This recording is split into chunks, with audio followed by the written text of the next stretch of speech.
It's been 3 days and no one can find 23-year-old Denise Huber. The Newport Beach woman was last seen heading home from a concert. Denise Huber's disappearance. She stuck her head in the door. We were watching television, and she just said, "I love you both, and don't worry about me," and she left.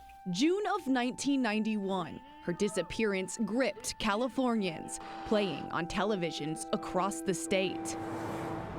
23-year-old Denise Huber had gotten a flat tire on a Costa Mesa highway and pulled over to get help. Her car was found abandoned on the freeway. She was never seen again. 400 miles away from the bustling California suburb, A lot of history here. a place much different. Prescott, Arizona. It's still that quaint small town feel. Had you heard of Denise Huber? Never before this. That changed in July of 1994. Scott Masher is the sheriff of Yavapai County, but 25 years ago was a young lieutenant for the department. He made a call to California authorities, shocked he was making it at all. I remember when I first called them and said I have a missing person, and I gave them the name of Denise Huber, they were like, "What?" Denise Huber had been found 3 years later, but in a way nobody ever expected. And it all started with a young couple who owned a Phoenix paint supply business. It never leaves our mind. Jack and Elaine Court. There was a swap meet in Prescott Valley that was nice and cool. The two met a man there that July in '94, John Familaro, who painted houses and had extra paint to sell. He said he had moved from California 6 months ago. So we made arrangements after the swap meet on Sunday to go to his house and buy some from him.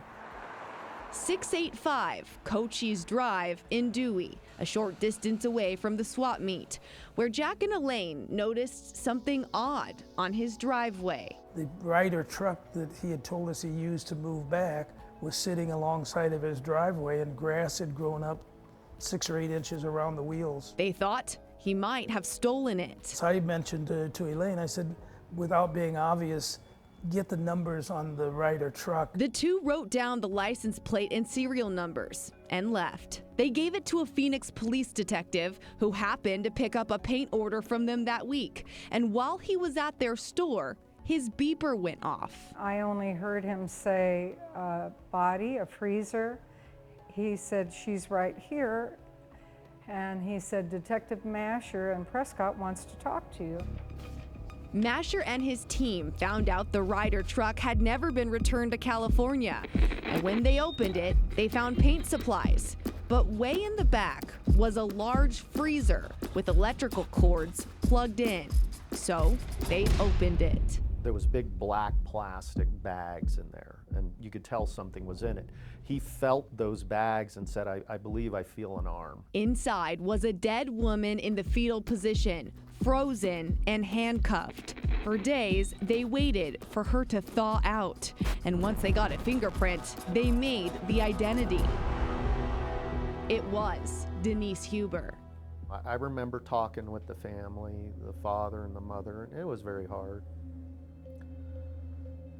The search of Familaro's home began, and the evidence found inside was overwhelming. Denise's clothes, her concert ticket, weapons, and Los Angeles Sheriff's uniforms. Masher believes Familaro had posed as law enforcement to act like he would help her. He hit her with the hammer. I don't think that was the blow that killed her. Then they say he took her to a storage unit. And I believe that's when he probably at some point, real quick or sometime later, then used the nail bar to kill her. I hadn't given up, but when she was found, it was final. She was never going to come back. We were never going to be able to find her, and it was all over then. The question that everybody has is, do you believe there are more victims out there? I do. I don't think this was the first time he had done something like this.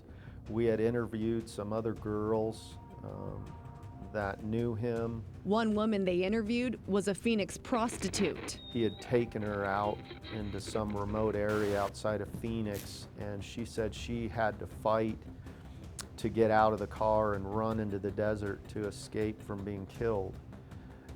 She had never reported it to the police, but we had her driver's license because she had left her purse in the car. And you found her license in his house. Yes, we found the license in the house. And that wasn't all. They found nearly 12 driver's licenses of other women too. And a lot of different clothing, female clothing, dresses, underwear, shoes. But even though cadaver dogs detected a human scent under his home, they never found anyone else. The case that captivated the media came to an end. John Familaro now sits on death row in California. The spotlight dimmed and left in its place a small town that has healed but will never forget. Prescott has its own very historical, colorful past, and unfortunately this bad incident ties into the rest of it. But for a case that's closed, open wounds remain, and those may never go away. I do believe there's other victims, and I'd like to know who they are, where they are, What happened to them? what happened to them.